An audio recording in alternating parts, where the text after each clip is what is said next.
Special thank you to Seed and Stone Cidery and Lucky Buzz Meadery for sponsoring the show today. They help to make this show possible and supply us with the occasional beverage when we're out there. They've got 10 taps full of meads and ciders made right there in-house. They've also got all sorts of awesome events going on, including an open mic almost every single Thursday where you can come out and show your musical talent. So all you songwriters out there, stop out and grab a cider or a mead and tell them that the Songwriters Couch and the Patrick Joanne Band sent you. Again, Seed and Stone Cidery right here in Rochester, New York. Go out and visit them and let them know we sent you. Thanks, guys.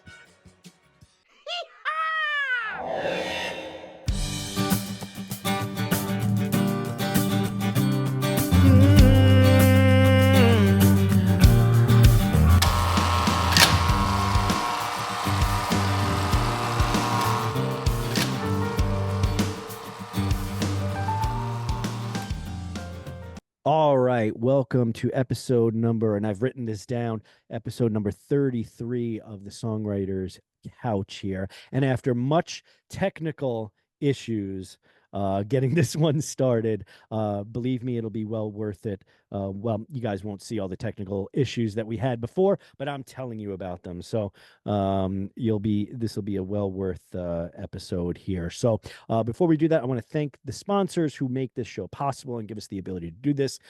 We did take about 3 weeks off here, so thank you for your patience and waiting for us to come back. I know you guys were waiting with bated breath for this show to start again. And don't forget then, if that is the case, that you were waiting to like and subscribe and comment. It really helps with the algorithms as we are living in the dystopian future now with AI and algorithms. And on today's show, now, I did not get the proper, and this is now going to be the third time I'm gonna mispronounce someone's last name, but I have the worst last name to pronounce, so I don't feel that bad if I mispronounce someone's last name, because it happens to me all the time. But let me try it before, and I may even mispronounce your first name. Is it Jacquelyn Schreiber? Oh. Third, in the middle, Schreiber. Okay. You had it, but you questioned. I did. I have a friend named David Schneider, so I was thinking the EI might Yes. be there. But Jacqueline Schreiber, everybody, welcome to the show. Thank you. Yes. And I want to personally thank you, Jacqueline, for putting up with the technical issues that we're having, and you were joking and smiling the whole time. I love your personality already. So we'll get into kind of the depths of your history and what you're doing in the music industry. So why don't you tell the people at home here kind of what you do, where they can find you, and of course we'll post any links you want and your bio and all that sort of stuff in the description too. But we do have an audio version of it too, where people may just be listening. So tell them where they can find all your stuff. So you can find everything you need to know at jstunes.com. That's my official website. You can also go to flownthealbum.com, because I just released my first full-length album called Flown, which is why I'm here in my sparkly spacesuit with an astronaut helmet.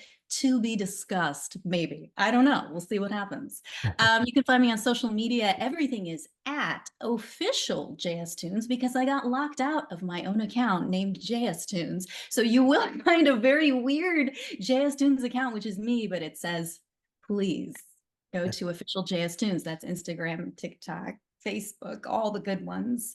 I'll be there making wild gestures and thanking you for your support. Well, thank you for being on the show. And I know this was kind of through Danny Felt in a way. Yes. We ended up hooking up, and she's been on the show before. And I think I've had her on my previous podcast. I don't remember, but I believe she was on that as well. Okay. But she sent you my way, and I got a chance to listen to some of Flown and check out your music video, and I absolutely loved it. I think your the melody, especially in the video, because the song is titled Flown as well, right? That the video is for.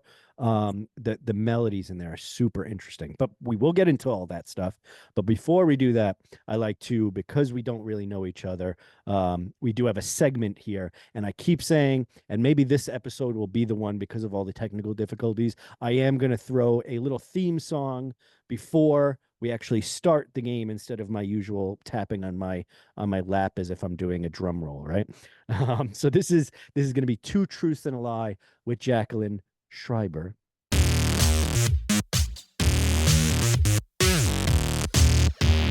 All right, so let's get it started. So do you have 3 things you can tell me, and I'll try and pick out which one is the non-truth, Well, the I mean, alternate facts, as they say. it's fake news. I was thinking, like, why not tell you some of the crazy performances I've done, and you can guess which one is not reality based. That would be perfect. That's perfect for the show. I mean, so let's start with playing as a backup band for a clown, playing the Rose Bowl parade, playing in a bumblebee costume upside down, the Fly the Bumblebee. Oh my. That was very specific, that last one. I was thinking maybe that was the one until you got so specific with it. But sometimes people do that when they're lying. They'll get really specific and then start twitching. My eyes twitching. I don't play poker, so I'm not good at picking up tells, but so Bumblebee. Yes. Rose Bowl. Yeah. And then the backup band for a clown. Yeah. Can I tell you a story before I answer that? Let's go. So we had spoken a little bit because you had lived in Queens, right? And so when I lived in Queens and I was a kid, my parents had a house on 70th Street in Jackson Heights. Nice. And it was a townhouse, so every house, is right next door to each other. And in the house next to us, it was a rental. They had a woman owned the house, and she would rent it out to people. And every year or so it would change out. So there was, like 15 dudes at one point living in there. And then one of those times there was 5 clowns that lived there. So they all worked as clowns for some reason. I don't know why they chose to all live together too, but 5 clowns all lived in that house. So you would all constantly see 5 clowns coming in and out of the house in full makeup, all that kind of stuff. Luckily, I'm not scared of clowns or anything like that, but it was funny to watch them all get into the car. It wasn't a little car, unfortunately, but I was gonna say, it's like a Toyota Camry, so small enough. I mean, it's still challenging to get. All right, so I'm gonna, because of that, I really don't know. I don't have an idea of which one it would be. I'm gonna go with the clown one, simply because I live next to clowns. So that's right. So I'm gonna put in a drum roll here and let me know which one is the lie, Jacqueline. Well, the lie is playing in the Rose Bowl parade. All right. I mean, we already talked about this. Let's manifest. Yes, that's right. Let's manifest that. Yes, we were saying because she lived in Queens and then now in LA. I'm like, oh, the LA is rubbing off on you with the manifest. So what? I actually don't know what the Rose Bowl is. If that's surprising to you, I can imagine it would be. I really don't. Is it like a, what is it? I mean, it's only like the entertainment after Christmas. Okay, right? Well, first of all, Thanksgiving, you have Macy's Day Parade. But then Rose Bowl, that's that huge football game that's that's right. after Christmas. And then there's a parade, and it's the Parade of Roses. And so all of the floats have all these, I mean, they spend all year making these elaborate designs all out of roses. So, there's performers on the floats.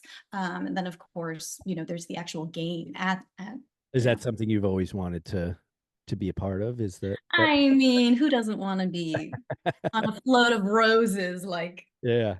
See, I'm not much of a football person, so I've definitely heard of the Rose Bowl before. Yes. And okay, there you go. This is just the parade that precedes it. I gotcha. All right. I'm gonna have to check that out. Are there usually good performers then? Is it like kind of like a halftime? I mean, Oh. yeah, I feel like out of they're like Macy's Thanksgiving Day is like, and then like Rose Bowl Parade is like, yeah. I I mean, gotcha. now I'm definitely not going to be on it. So let's Yeah, just. no, we'll get you on. We'll work on it. We'll manifest it together. I mean, let me say this simply because the goal of that parade is not really the entertainment. Obviously, Macy's Thanksgiving Day Parade, there's like that center stage right there, in Manhattan. They're showing the latest Broadway shows. They're showing latest, top of the charts. So, the purpose is a little different. This is more like, let's see what we can make out of roses and throw in Yeah, some. that's cool. Kind of like the Puppy Bowl, but with roses. Yes, all the puppy bowl.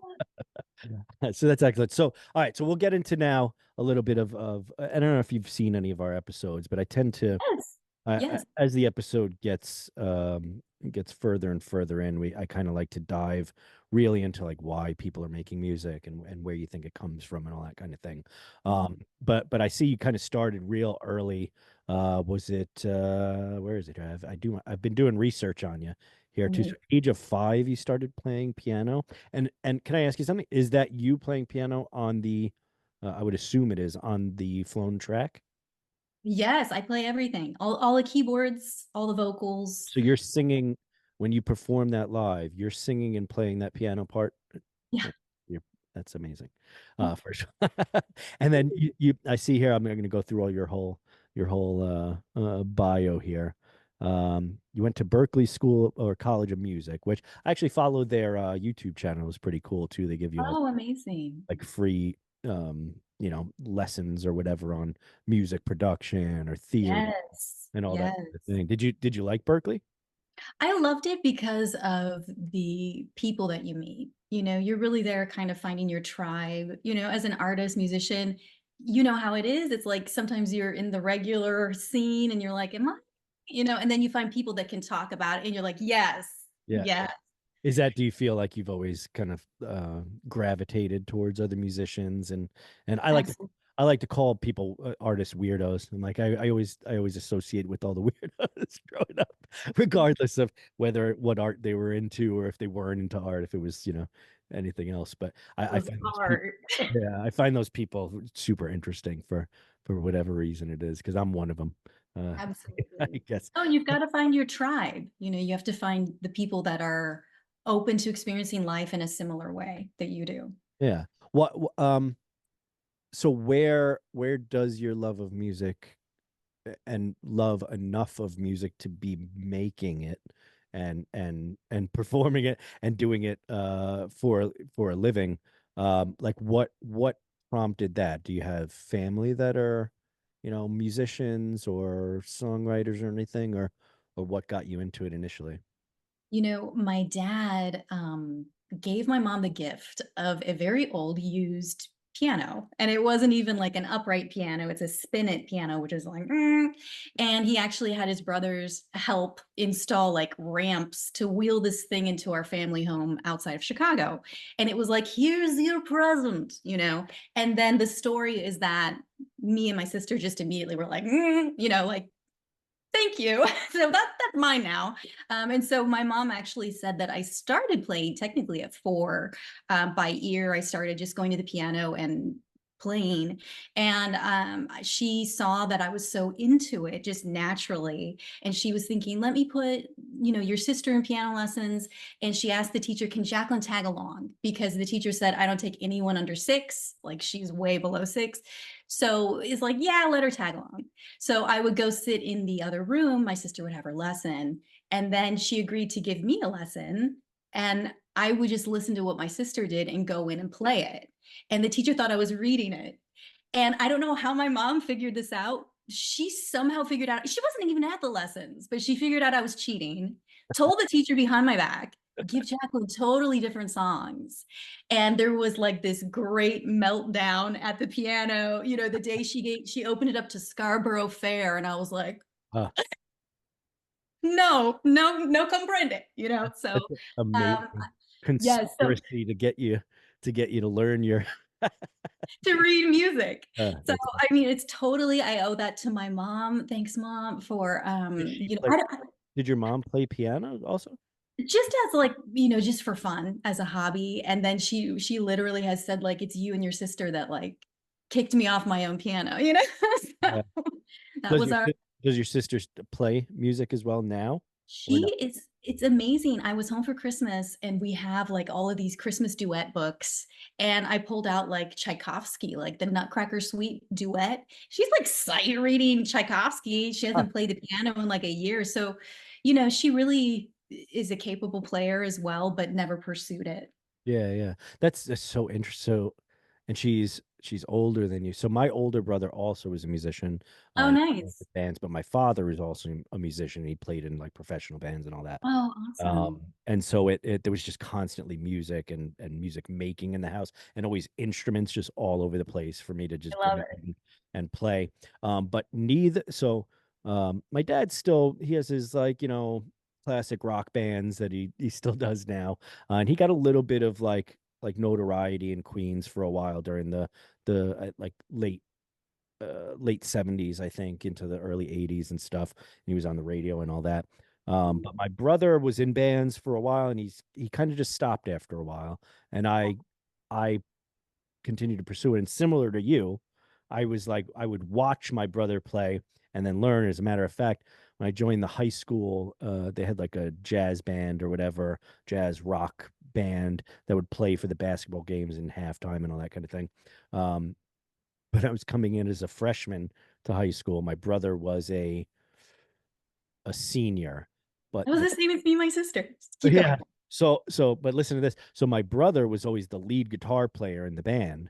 So Okay. the music teacher assumed because he used to by ear learn like Van Halen solos and stuff, right? And I was not that. I learned on bass first. So I was always a rhythm player, and then he would be doing the lead stuff. And I would sing, and I was good at writing songs primarily, like whole different skill set. But my the music teacher assumed that I was also a lead guitar player, just like my brother, and I wanted to get into the band, so I just kind of went along with it. So the summer before I went to high school, I learned. He taught me all the solos that he was doing and stuff, like all the lead parts and everything. I was playing bass at the time. I didn't even know how to play guitar yet. So I learned how to play guitar and then learned all his lead stuff in the summer up to joining it. And it wasn't as good as him, obviously. And 3 months you can't get as good at lead stuff. But I ended up joining and faking my way through it at least the first year. And then I got much better as a guitar player. You know what I mean? I was able to do it on my own. But something about looking up to your older sibling, right? Do you still think about your older sister as the senior musician? Oh no, I mean, let's be clear.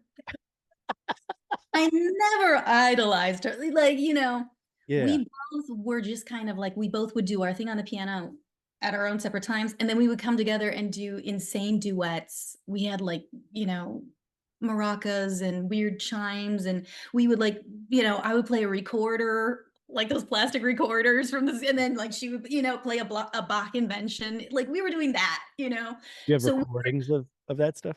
oh God, no. But I think it was always, I always, everyone knew that I just couldn't stop. Like I was at the piano every night for hours. My sister would go do her practice and, do very well, but the passion was just different.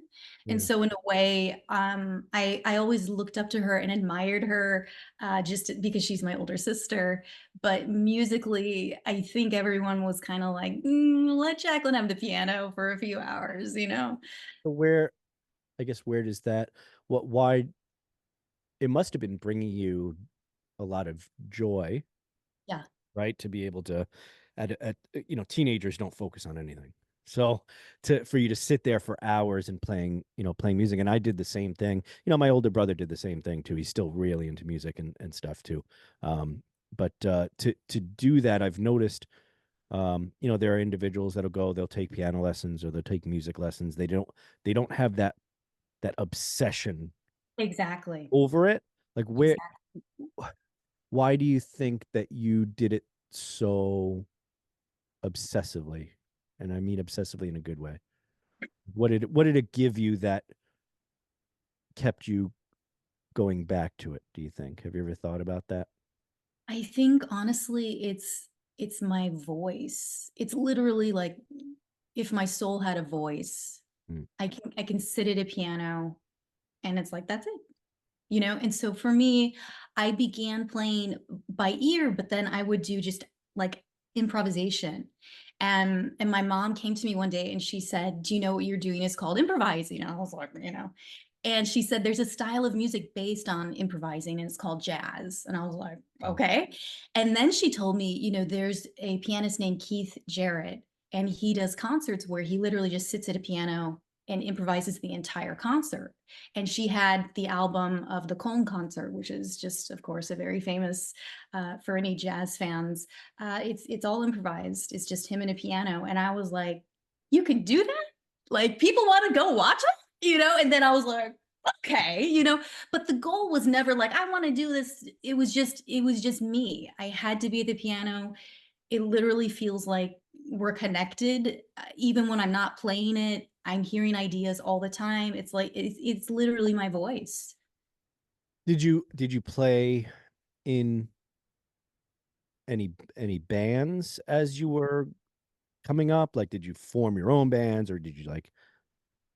So what kind of like in, let's say in high school, because that's probably when you started really, I would assume, getting, your own, like you said, your own voice kind of through it. Yeah. I'd imagine you really wanted to express yourself and do that sort of thing. So what was like the first band that you became a part of, or you created, or Well, obviously let's with your sister, that was probably the first like band, right? where are the tapes? Yeah, Where are the tapes?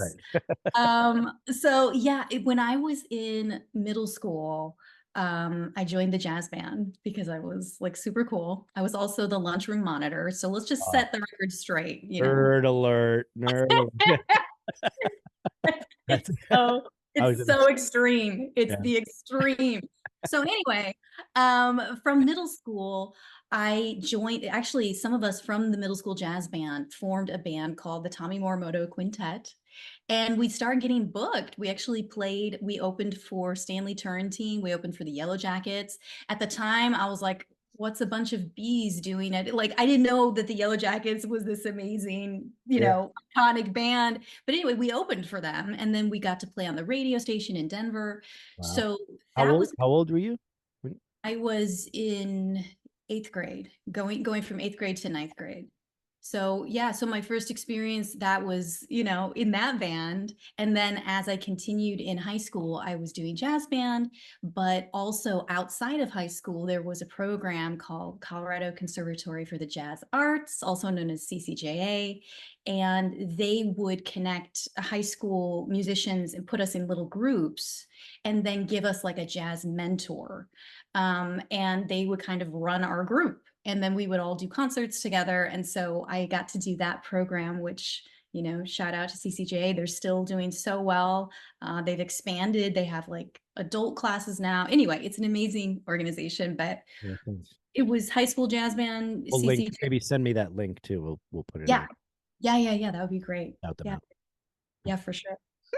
So all right. So you started out in the jazz bands. I'm assuming you either write or co-write some of the songs that are on the album, right? Do you write them all yourself? Is it something that you co-write with the band, or how do you approach that? And then we'll get into it, but I want to know like how you got into songwriting, because again, it's a different skill set. It's a different desire to actually write songs than to just want to play music, because some people want to just play and get on stage and do the playing on stage thing and have a few beers or whatever, and but some people want to write music. So do you write, like for instance this last album?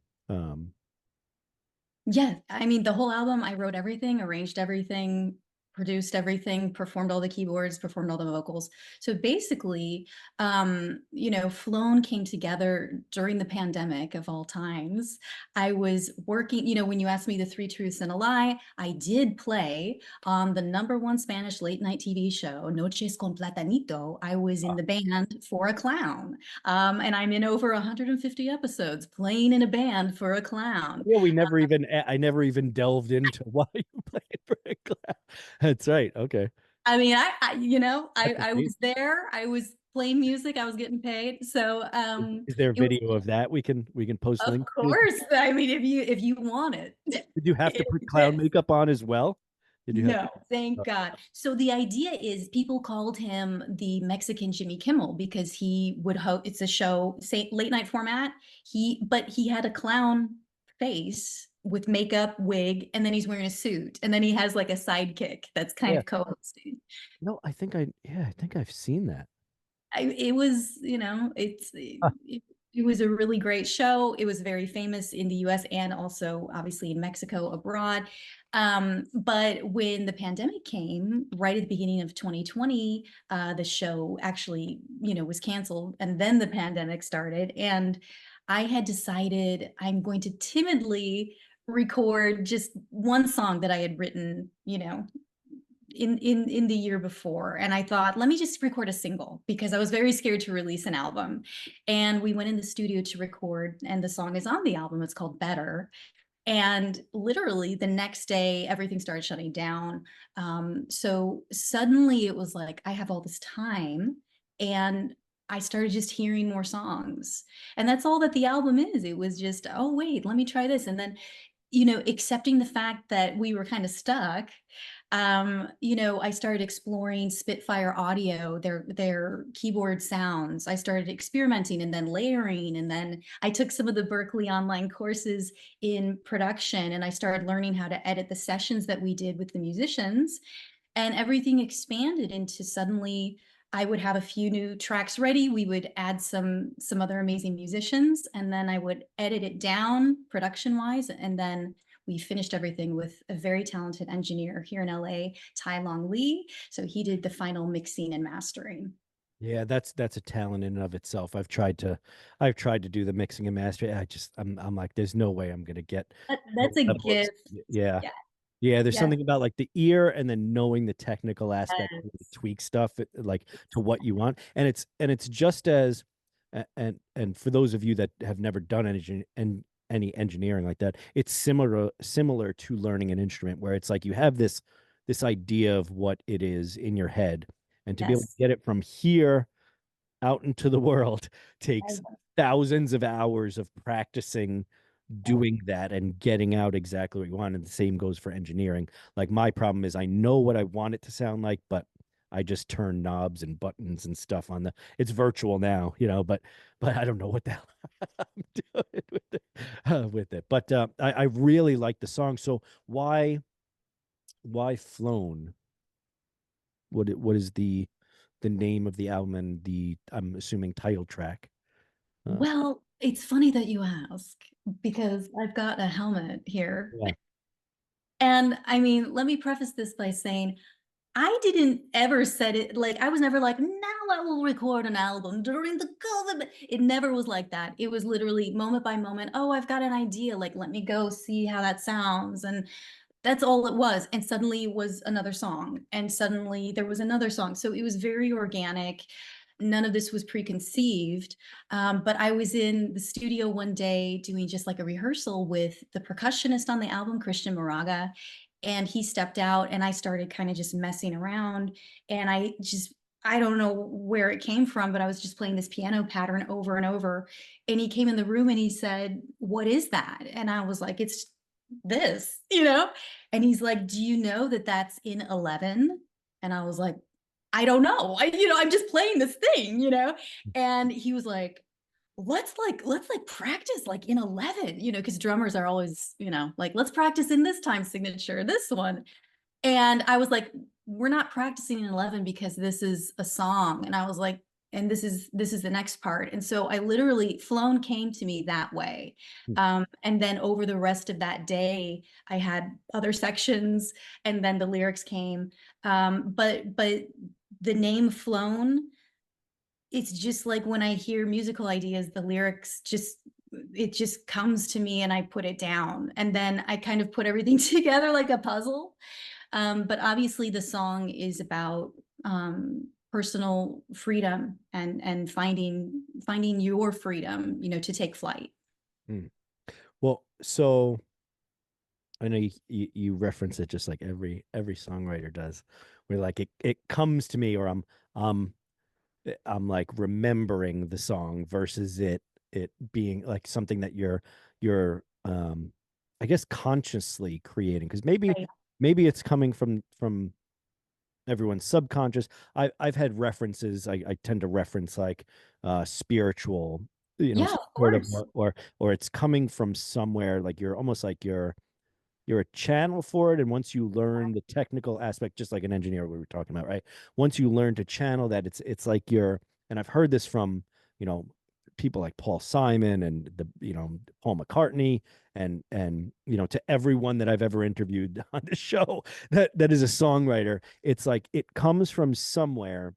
Yeah. And you don't know where it is. You're just kind of remembering it. And I always recall this conversation. I had a backup singer, Susan, and the reason I remember is not because what she was saying. Well, the word she was saying is what spurred on this thought of, like, she said, I can't hear like she was having trouble figuring out a harmony part for a particular song, but she's like, I can't hear the harmony part for this song, meaning I can't remember the harmony part for this song that we're writing right then. But in her mind, she's thinking, I should already be able to hear whatever it is because it already exists. I just need to manifest it. Oh, now I'm getting all LA. But I should be able to somehow remember what that part is and then, spit it out. There's something amazing about that. When you songwrite, is that typically how it goes, like how it happened with Flown, or is it something where you typically sit down and like, all right, I'm going to write a song? Oh, no. I mean, honestly, I can do that, and I've done that before, where people are like, "Oh, write a song about this," and I'm like, okay, But it's a totally different experience and a different, For me, I think the process of writing this album of songs gave me such a lesson about just allowing it to come through me how it wants to come through and not judging it, which is so hard as like a trained musician. And so that's how it is. It's like, if I hear it this way, I'm going to honor that and just record it. And then I'll wait for further instructions, which generally would come. And for example, my song, The Answer, which is on the album, that song is just like chaos. And, I was just hearing these parts and I'm like, none of these make sense. And I would hear it playing over and over. And I'm like, what is that? And sometimes I would get very angry. Like, why is this haunting me? Like during the day, you're talking to someone and you're just hearing it. You're hearing it and they're talking. You're like, uh-huh. Yeah. And so for me, learning kind of being just like, I'm just going to record that and I'm not going to judge it. And if it wants to speak, if there's further statements to be made, they'll come to me, and they always do. And so that song, which I was very angry about receiving, turned out to be this real kind of epic song that we have Jimmy Brantley playing drums on, who's incredible drummer. We have Antoine Katz playing bass. And that's one of the tracks that drummers come to me and say, what is this? Who's playing drums on this and what is this? And I'm like, I don't know. I didn't know then and I don't know now. Yeah. So I have an interesting or a funny question, I guess, for you. And I won't ask you relationship status on a podcast, right? But so I've found in my relationships, right, as a songwriter, there are moments where those things come to you and someone is active, like sometimes usually it's I'm sitting on the couch, maybe in Yeah. the morning, cup Yeah. of coffee or whatever in front of me in my boxers, just playing guitar or whatever, and all of a sudden something comes and they're trying to engage with me in conversation or interact with me in some way, and then I'm like, you got to hold on a second, and I'll go and I need to record this on my thing before it leaves me, and I forget about it. Um, and I find that it takes a um certain type of partner to understand that. So I'm going to start getting into a little bit of this.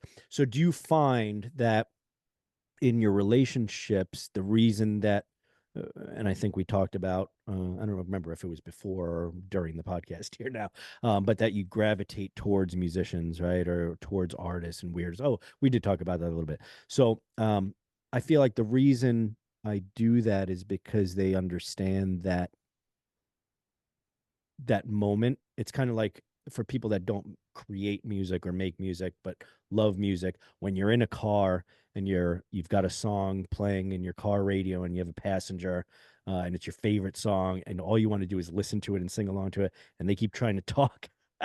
I feel like those moments happen a lot in personal relationships with musicians and people that write music, where you have this inspiration or thing you have to do and you have to tell the person, all right, you got to just shut up for a second while I get this down.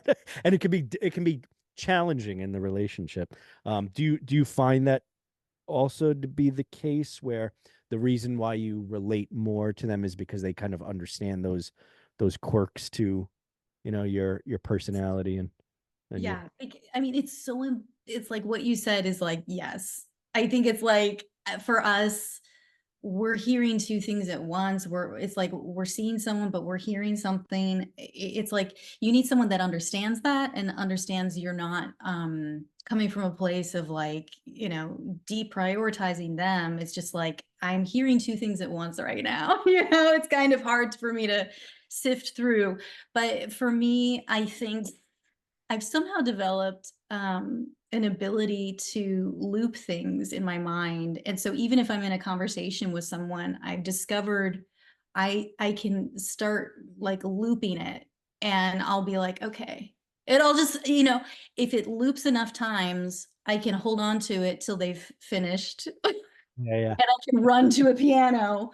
But it always feels in a way like I don't know, it's almost like you're betraying a part of yourself if you aren't just like honoring kind of what's coming through you. And I don't know if that sounds crazy or not, but no, you're it 100% is, and the reason I asked that is not for your benefit, Jacqueline, so that I don't feel like a whole reason for this podcast is so that I don't feel so alone in my crazy mental state of making music and making things all the time. put that in the about section. That's right. But I've also heard it explained as, so like the art of creation, as I think, as a matter of fact, Rick Rubin did a Oh God, love him. a an interview, and he said it seems as though the people that create, like songwriters and artists and stuff, um and I can personally attest to at least myself feeling this way. It's almost like you're you're more in tune with everything all at once, That makes sense. as opposed to, like, I struggle, and maybe this is just me personally, but I struggle sometimes. I'm having a conversation with someone, and there's music playing or there's something going on, and I'm almost like examining the situation as it relates to like how a song would be written, but then I'm also seeing everything that's going on in the background, and maybe something catches my eye that, like, two people are making out in the corner and they look really in love, and so I get really engaged in that, and I'm trying to hold the conversation, but I'm like, that's so beautiful, and it's like a hypersensitivity to whatever. It's going to sound so like hippie, but like the vibration of everything going on, like it's as if you see everything all at once, as opposed to being able to kind of focus. And so you're trying to channel like all these things into into an art. And I don't know if that's healthy. Some, sometimes it feels as though people again, I'm trying to see if you can relate to this. I feel like people don't feel as though I'm paying attention to them as much as maybe I should or something. But in reality, I'm paying attention to them in a hyper way, and then everything else too. And I think all of that distills down to, then writing music. For me, at least, like that's my channel to like focus it in some way. Um, do you again, without asking relationship stuff, do you feel like you've had relationships where if they're not creative in some way, they struggle to see why you're doing something? Like why you're making music, why you're putting so much time and energy into it. I don't know. Do you get what the question is there? Absolutely.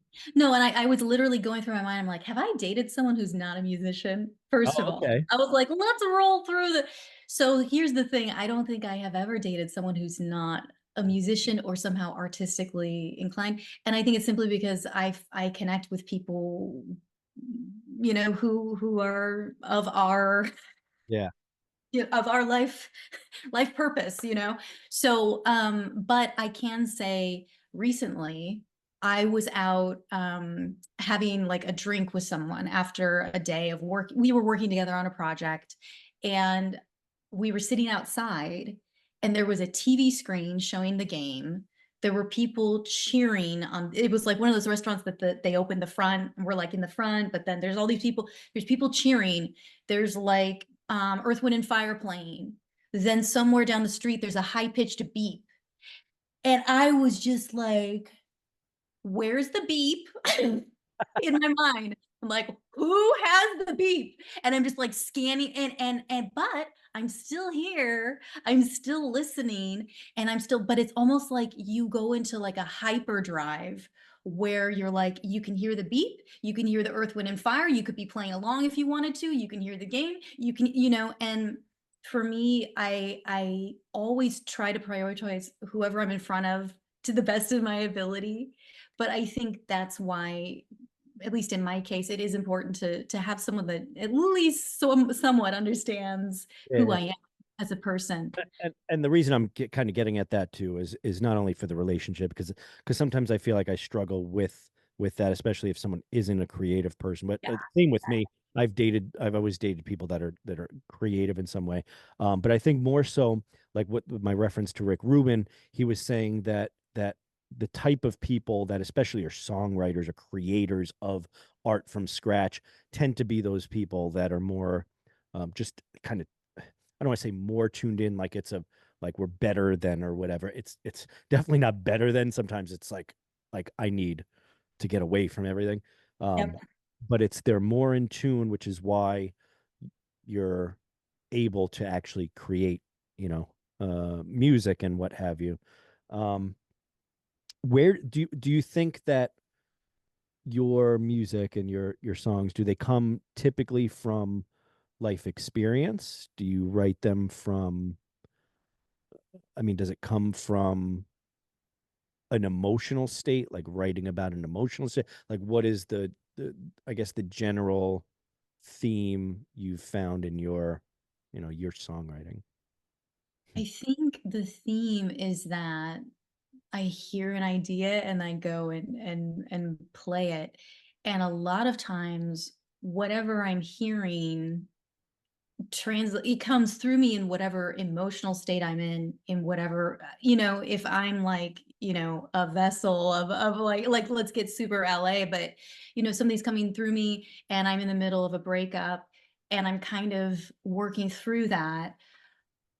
it comes through with a different lens, right? And sometimes that like for me, sometimes music comes through me and the purpose is to just heal me. And I know that. And as I'm doing it, I'll be recording it, but afterward I'm like, yeah, that was for me. Like that was for me to play and experience. Other times it comes through and there's parts of it that I'm like, that's a song and I don't know what it is yet, you know? But it's always, I think everything is colored by me as a human. Yeah. But it's usually not like I feel sad, so I'm gonna I don't do that, you know, but I know and appreciate that that's like a method other people may use. But honestly, the other night I was playing something and it came through me in a certain way and I was like, I don't even understand what this is. And it's kind of scary because as you've said before, sometimes you don't feel prepared to play what's coming through. It's almost like you have to learn how to play what you're hearing. Yeah, and that's where this all came from. I had written a song called "Hey You," and I've been playing it now for forever. Now I'm kind of sick of it. I'm just sick of playing it.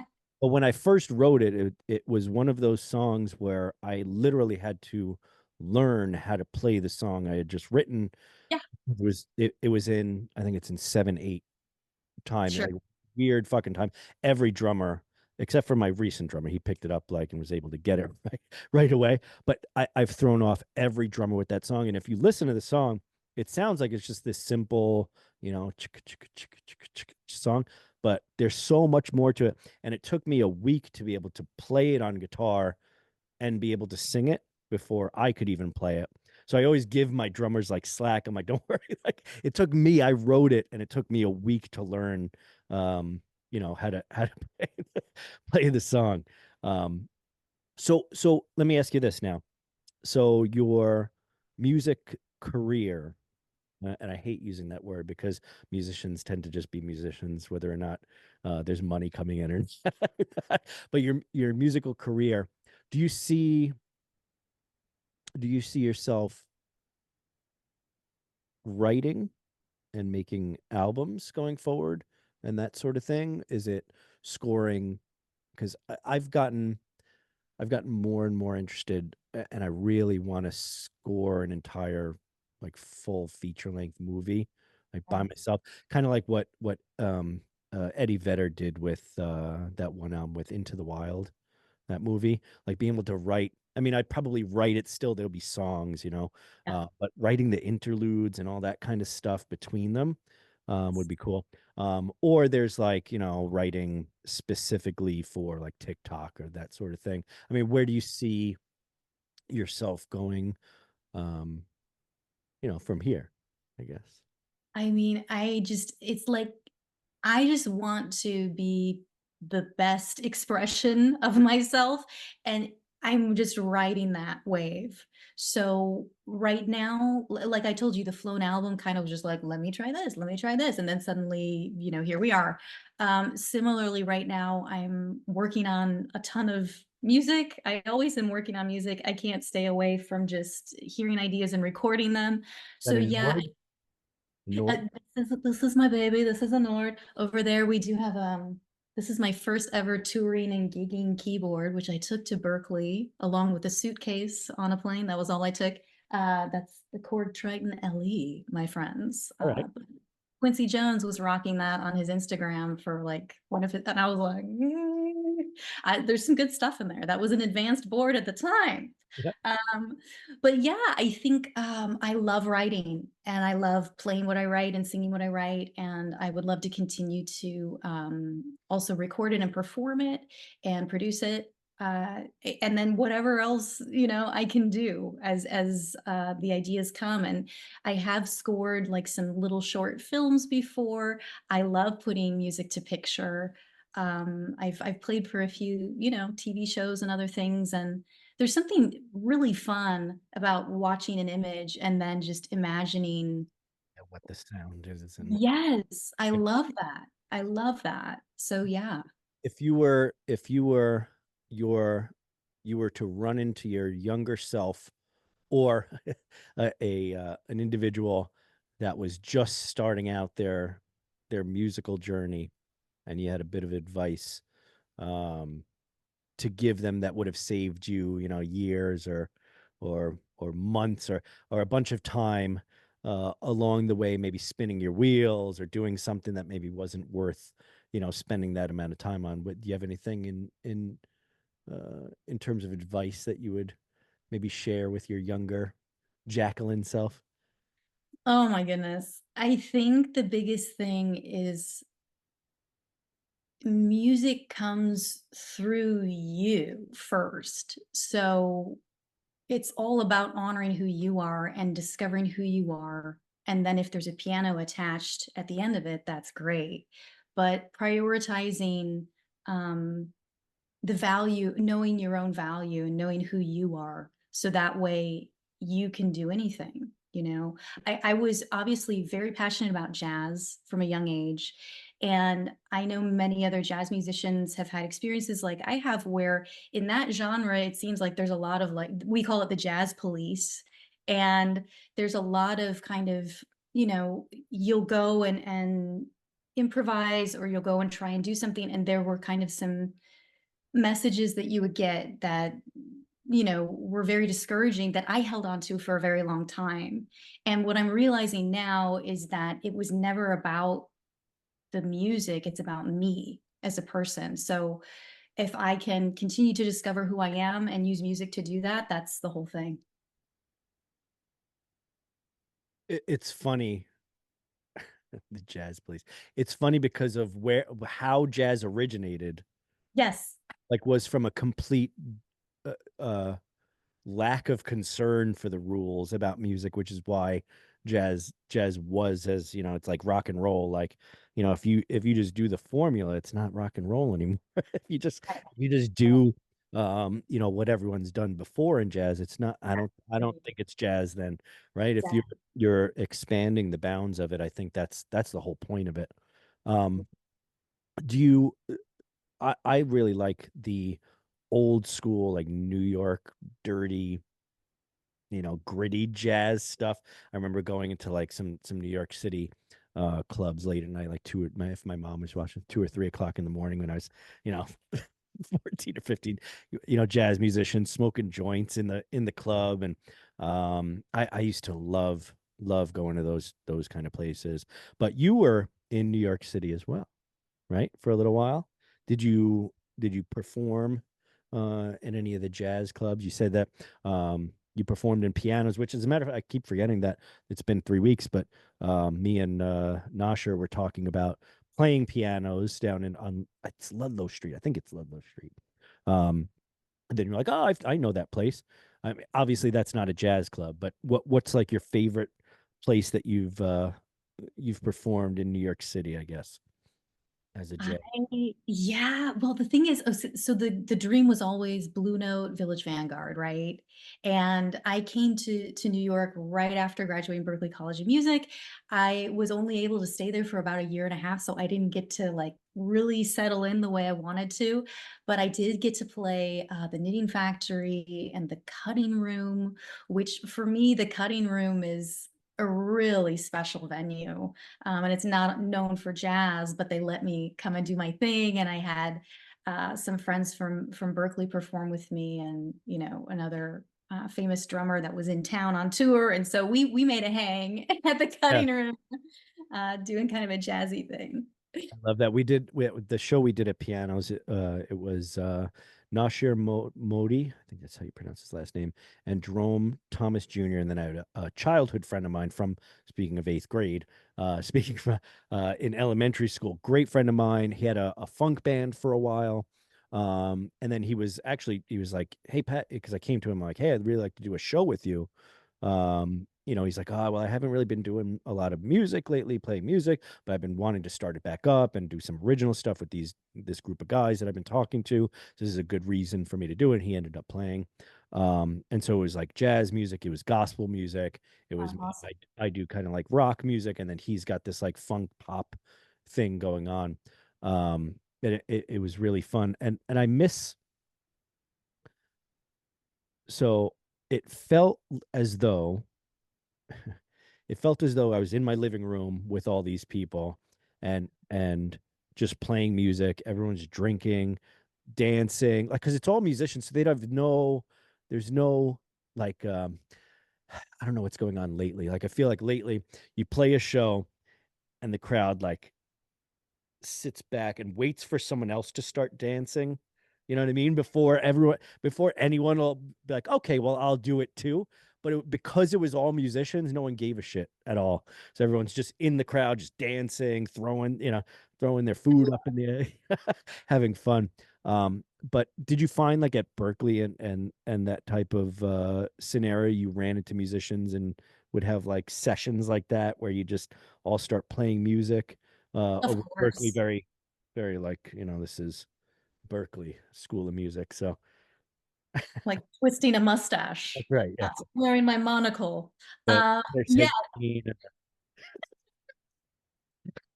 yeah. No, I mean, like, honestly, I think that was part of the whole thing at Berklee was all of the hangs that we made outside of class. And, I was there was a degree called professional music. I don't know if they still do it, where it was like choose your own adventure, So I was like in all these ensembles. I did some composition, some music business. I did like all sorts of classes, but my focus was performance, piano performance. And you would meet people in these different ensembles. Like I did the prog rock ensemble. I did, Miles Davis electric, Miles Davis acoustic, and then I was trying to get into the gospel group, but that one was very like, you had to like get in before the semester started. I mean, like some of the groups are like that. And I didn't know that when I got there, that you needed to go find the teacher before the semester started and be like, you know, anyway, you learn. But yeah, I think in those groups, then you would meet your friends, and then you're like, hey, you want to get a practice room and try like something, and then that's where the community builds. And like you say, musicians, we just know how to hang.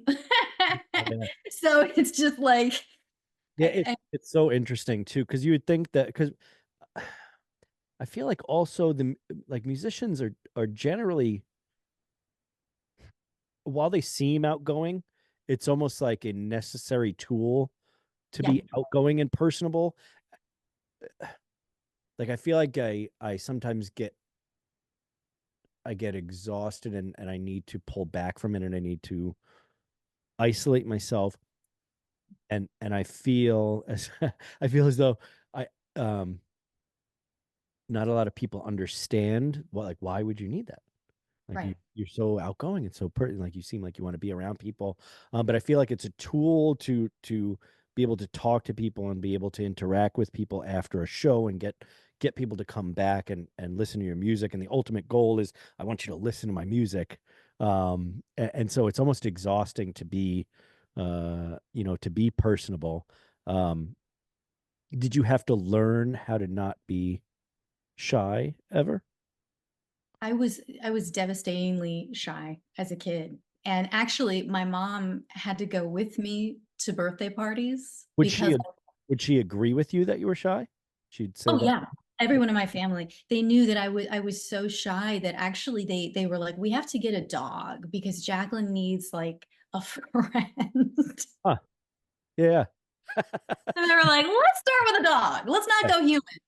Um, and but like I would have to like girls from school would be like, I'm having a party. And I would be like, so my mom would say, like, I'll go with you. And then my mom would be there, like hanging out in the kitchen, helping slice cake. And I would just be like, so yes, I agree. And I agree with you. It's so hard for us because I think also we have to do so many things now where it's like, oh, well, now you have to be a salesman. You have to be your own lawyer. You have to be your own, so you're wearing all these hats and all you really want to do is just play and you just want to share it and like do your thing. And then when that's done, you want to, enjoy and just vibe and then, go home. But instead you have to be like, check me out on Spotify, and like during the show, like make sure you're streaming the, so it's a lot. And I agree with One you. of my It's, least favorite parts is the self promotion. And oh my God. most songwriters agree with that too. They're like, yeah, I hate that. part of No, it. it's so hard for us. What's funny is I asked, you know, I talked to my mom sometimes. I was like, yeah, I was really shy when I was a kid. Like she isn't in agreement. She was like, no, you were always so outgoing. Like she almost didn't notice because I was so actively trying to be, you know, to like Ah. be outgoing in order to, because I needed to interact with other people to do what I wanted to do, you know. And And I was just something like, that she didn't. that's why, let's be real. That's why I was the lunchroom monitor in middle Yeah. school. Because the other choice was to go out. There was no playground. You had to go outside and all you could do was talk. And I was like, no, give me the bullhorn and I'll boss people around about like throwing out their trash. Yeah. That was my gig. You probably would have hated me then if you were if we were in the lunchroom together. Oh my. So I guess um the reason I bring that up is because I was asking about your piece of advice to, you know, to maybe people kids that are just getting started in the arts and music and that sort of thing. And I find that the the best musicians I've ever met and best songwriters and all that, best artists in general, are general. I could tell they're ultra sensitive to everything that's going on around them. But then in addition, they're being outgoing, but in this performative way that it's not fake. I don't mean it in that way. It's like this need. It's like a tool that they're using in order to do that. And I find that's what I find so attractive about other artists. I get drawn to them because I'm like, you're you're so raw and like you're putting it out in front of the world, and so many people are scared to be themselves. And the reason you especially on stage, like Michael Jackson was, you know, I'm here, and then when he's on stage, he's grabbing his crotch and you know, being this character, but that was him. You know what I mean? That was his, you know, his reality was Michael Jackson. And I feel like a lot of musicians, when they first start out, they're hesitant to be themselves, but on stage, like, or on an album and you're recording, you can be, you know, yourself, which means you can be, you know, whatever you want. And I think that, um, you know, having other artists and other songwriters agree with, yeah, you know, I am shy, but I'm doing it anyway. You know, I don't necessarily, I still feel vulnerable when I'm on stage with what I'm doing, but I'm doing it anyway. I think is an important thing for, you know, artists and musicians to understand that, you know, you get on stage those first couple of times and you're shaking and you're nervous or whatever, but that goes away over time after you do it a bunch of times, you know. Um, but anyway, that's my little piece of advice. I think we're coming up on an hour now. I know we wasted an hour of troubleshooting before this. Um, what what uh, what would you want people to go and find of yours first? Would it be the music video? Would it be the entire album? Would you want them to come to a show? Do you have a show coming up in the next? So this is going to air. What are we now? The 5th. So next Monday. So anything after next Monday, a show or anything you want people to come see? I think the thing I Speaking would of love, shameless promotion, self promotion. always shameless. Yeah. You know, I think I would love for people to watch the music video because I think that's the gateway into the world of what, you know, was created. And that's the whole thing with the helmet. You know, there's a whole origin story of the helmet. And, you know, basically that's from Party City. I bought it because I was like, well, what's a different way that I can use the concept of flown and flight that isn't wings or an airplane? And so I got that from Party City, and then I put it in the closet because I'm like, that's way too much. It's like you said, that sort of shyness comes out, and you're Yeah. like, oh God. And then I took some photos with it on a tripod, and that ended up being the album cover. And that's when I discovered, like, after the fact, I'm like, this is the perfect metaphor for creativity because when you've got the visor down and closed, you're in your own, it's your essence and you're only with you. And having the courage to go there in the first place is what the whole album is about. It's about me discovering, you know what, I am allowed to go access that place. And so many amazing things are waiting for me if I'm brave enough to create. And so, yeah, and then when you're ready to share, you just lift up the visor like I did. But on the back of the album, I have you can actually see the tripod that I was taking my own photo with. And so that's kind of the whole deal. In the age of AI, Yeah. the value of human creativity can never be diminished, and it's always a choice. It's always a choice to go within and find that voice. And speaking again to beginning artists or to anyone or to just humans in general, it's worth it. It's worth it to go within. Hmm. Yeah. Yeah, I'll put a challenge out there to everyone listening and to you, Jacqueline. How about that? Do you have like a challenge sound effect? Yeah, let's see. I'll find it afterwards. I wish I had a way to like mark the recording here. I gotta figure that out so I can do that. Um, be the craziest, not craziest.